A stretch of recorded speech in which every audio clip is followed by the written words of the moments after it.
Para entendermos o grupo Fluxus e os conceitos que o rodeia, antes de mais nada, precisamos entender o que acontecia na época.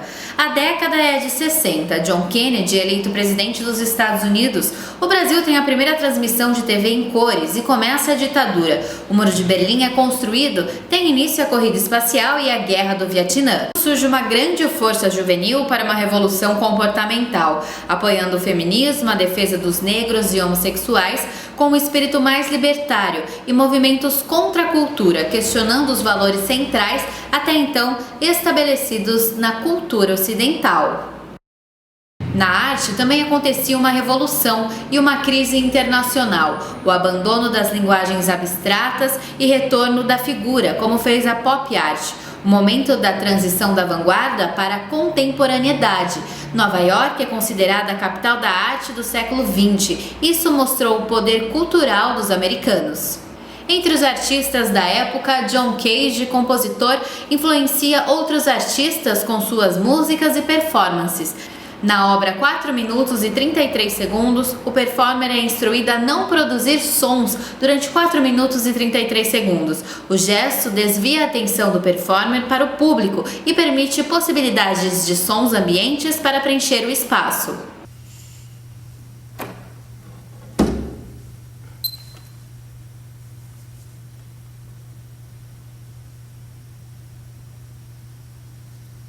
Nesse panorama nasce o grupo Fluxus, formado por um grupo de artistas alunos de Cage que se incomodavam com a postura elitista do mundo de arte da época. O movimento Fluxus se estendeu pelo mundo, mas tinha forte presença em Nova York. Os integrantes pregavam arte para a massa e criticavam os museus por determinarem o valor das obras de arte. O movimento foi um dos poucos a usar o humor para transmitir mensagens. George Mafiunas, precursor do grupo, chegou a intitular o movimento como anti-arte. Os artistas queriam quebrar a barreira do mundo burguês e criar um meio de transmitir a arte em massa. Em 1963, Mafiunas escreveu o manifesto do grupo, feito com colagens e com palavras do dicionário.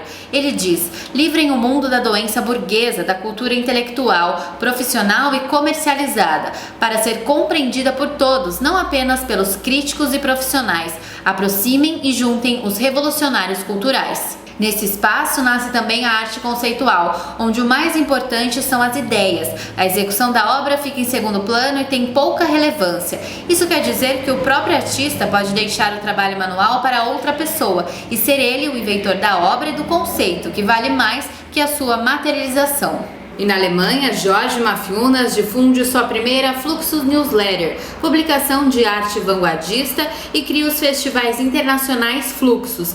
É nesse contexto que surge um movimento de performances, instalações, happenings e outros suportes inovadores da época, que valorizavam a criação coletiva e a integração de diferentes linguagens, como a música, cinema e dança. Dessa forma, incentivavam o faça você mesmo. Eles criavam obras com qualquer objeto, como a Instant Happenings de James Riddle, criada com um frasco de remédio que no rótulo diz passos para criar um happening instantâneo. Entre as instruções, o artista sugere que o espectador tome sementes glorificadoras e tenha alucinações.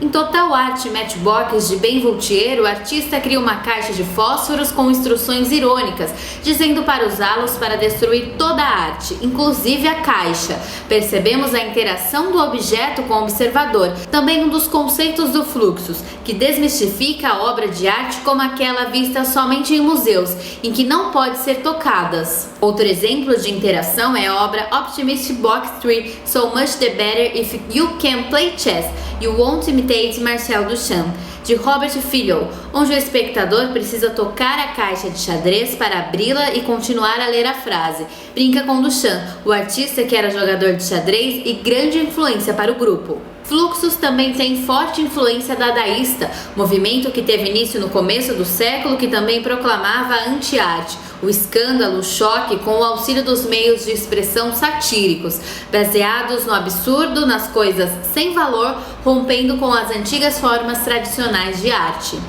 em Como Explicar Imagens a uma Lebre Morta, Joseph Beuys, artista alemão que teve grande participação no Fluxus, dá explicações de obras de arte a uma lebre. A obra discute o limite entre a vida e a morte, entre os seres humanos e os animais, o racional e o irracional e também o limite entre a arte e a plateia. Dando origem à videoarte, o sul-coreano Nam June Park fez sua grande estreia como artista na Alemanha em Exposition of Music Electronic Television, onde espalhou televisores e utilizou ímãs para alterar e distorcer as imagens. Desta forma, descobriu-se o aparelho de televisão como material artístico. Yoko Ono também teve grande importância no grupo. Na performance Cut Piece, a artista fica à mercê da plateia e convida o público a cortar sua roupa enquanto ela se senta imóvel no palco. A peça chama atenção para a Guerra do Vietnã. Em 2013, a artista fez novamente a performance, desta vez voltada ao atentado de 11 de setembro. Em 65, Shigeku Kubota realiza Vagina Pintando. De cócoras e com um pincel, a artista simulou um fluxo menstrual. O corpo feminino transforma-se num instrumento da criação. A performance aborda questões como a fertilidade, a criação e a posição da mulher na sociedade. Diversas artistas repetiram a obra de Kubota. Durante as décadas de 80 e 90, artistas como Nam June Park mantiveram o espírito do Fluxus vivo e ainda hoje movimentos são influenciados. No Brasil, alguns críticos apontam parentescos entre o grupo Rex, criado em São Paulo, que também lançou publicações e realizou happenings gerando um tumulto e crítica. Integrantes do grupo original Fluxus estiveram presentes na 17ª Bienal Internacional de São Paulo em 1983. Eles participaram da inauguração da exposição com a realização de diversas performances.